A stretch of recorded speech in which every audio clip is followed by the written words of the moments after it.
सभी का यथा योग्य अभिवादन।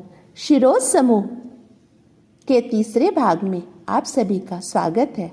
शिरोज समूह अब जनपद कौशाम्बी की सरहदों को पार करता हुआ पूरे प्रदेश में फैल चुका है और अब शिरोज ऑफ बेसिक एजुकेशन बन चुका है, क्योंकि शिरोज समूह को ज्योति प्रदान करने के लिए 2 दीपों का आगमन हुआ है।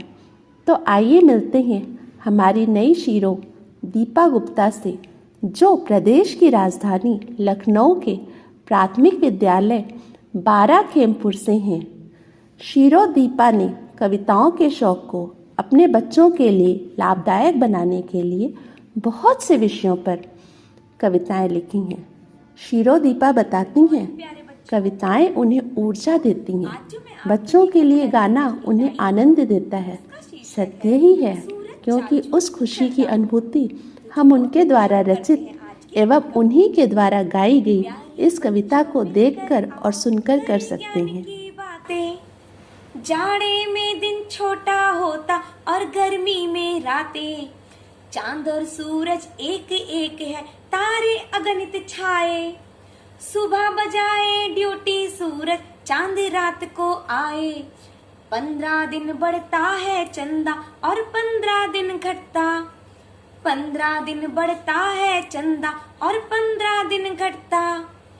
पूरब से निकले सूरज और पश्चिम में जा ढलता। पूरब से निकले सूरज और पश्चिम में जा ढलता। तो सुना आपने, है ना कानों में मिश्री घोलती हुई यह आवाज, और आवाज के साथ साथ बहुत सारी सीख देती हुई यह कविता। हमारा दूसरा दीपक अर्थात हमारी नई शीरो दीपिका जैन का भी शीरोज ऑफ बेसिक एजुकेशन में स्वागत है। शीरो दीपिका बदायूं जिले के प्राथमिक विद्यालय बनगांवा में सहायक अध्यापक के पद पर हैं। शीरो दीपिका न केवल कविताएं लिखती हैं, गाती हैं, बल्कि बच्चों को कविताएं लिखने के लिए प्रेरित भी करती हैं। आइए उन्हीं से सुनते हैं उनके द्वारा किए गए प्रयासों की पूरी कहानी। शिरो समूह पर उपस्थित सभी जनों को व यहाँ सुन रहे शिक्षक साथियों को मेरा नमस्कार।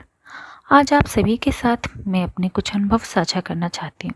बाल कविताओं के माध्यम से बच्चों का शिक्षण प्रारंभ किया। जब ये कविताएं ऑनलाइन व अन्य माध्यम से बच्चों तक पहुंची तो बच्चों ने इन कविताओं को याद किया, पढ़ा व एक इच्छा जाहिर की, क्या हम भी ऐसी कविताएं लिख सकते हैं। मैंने बच्चों से कहा, हाँ बिल्कुल लिख सकते हैं। बच्चों की शिक्षा को पूरा करने के लिए उनको थोड़ा प्रशिक्षण दिया, प्रेरित किया।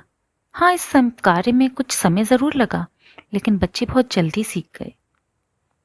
मेरे विचारों की अभिव्यक्ति बच्चों की रचनाओं में झलकती है, देखकर बहुत अच्छा लगता है। आप सभी को मैं बताना चाहूँगी, ये बच्चे ग्रामीण परिवेश के बच्चे हैं, जो कि अपनी स्थानीय भाषा के उच्चारण तक से ही परिचित थे। यहाँ तक कि कुछ बच्चे अपना नाम का उच्चारण भी ठीक से नहीं कर पाते थे। देखकर अच्छा लगता है कि जो बच्चे कल तक मिट्टी से आम, केला, हाथी गढ़ने वाले थे, आज शब्दों से खेलकर रचनाएं गढ़ रहे हैं। मैं अपने कविता जानवरों का कोरोना संदेश सुनाने जा रहा हूँ। जंगल में मैंने बच्चों को शब्दों से खेलना सिखाया तथा हाव भाव द्वारा कविता को गाकर अभिव्यक्ति देना सिखाया। बच्चों में देखने लायक निखार आया। इस सभी क्रम में मुझे और छात्रों को मिशन शिक्षण संवाद ने अभिव्यक्ति की आज़ादी के लिए एक सशक्त मंच प्रदान किया। मैं चाहूँगी कि मेरे प्रयासों और बच्चों की मेहनत को आप स्वयं देखें। एक शिक्षक के लिए इससे सुखद क्षण व पुरस्कार क्या हो सकता है, जब वो अपनी कला की अभिव्यक्ति की समझ अपने छात्रों में विकसित कर दे। मुझे उम्मीद है इन बच्चों को आप सभी का आशीष अवश्य प्राप्त होगा। अंत में मैं आप सभी का व शिरो समूह का धन्यवाद देना चाहती हूँ। नीले आसमान में उड़ जाते, हरे भरे मैदान में जाते। चिड़िया दिन भर करती काम, कभी न करती वो आराम। चिड़िया जब भी घर पर आती, बच्चों को देखकर खुश हो जाती। धन्यवाद। इस प्रकार मुझे यह कहते हुए अत्यंत हर्ष हो रहा है कि मेरे अलावा समूह के सभी शिरोज बहुत अच्छी कविताएं लिखने में प्रवीण हैं और उन्हें उनकी इस कला के लिए बहुत बार सम्मान पत्र भी प्राप्त हुए हैं। मैं शिरो शालिनी कुशवाहा भी उनकी संगति का लाभ अवश्य उठाऊंगी।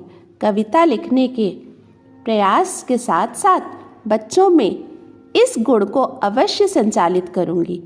हमारे बच्चे बहुत प्रतिभावान हैं। आवश्यकता है उन्हें प्रेरणा की और मुझे आशा ही नहीं पूर्ण विश्वास है कि आज इन सभी शिरोज से प्रेरित होकर हमारी अन्य बेसिक की शिरोज अपने बच्चों को भी कविताओं के निर्माण में मदद अवश्य करेंगी। इसी के साथ हम सभी शिरोज आपसे विदा लेते हैं और इस प्रयास के परिणाम के साथ फिर से उपस्थित होंगे। तब तक के लिए नमस्कार।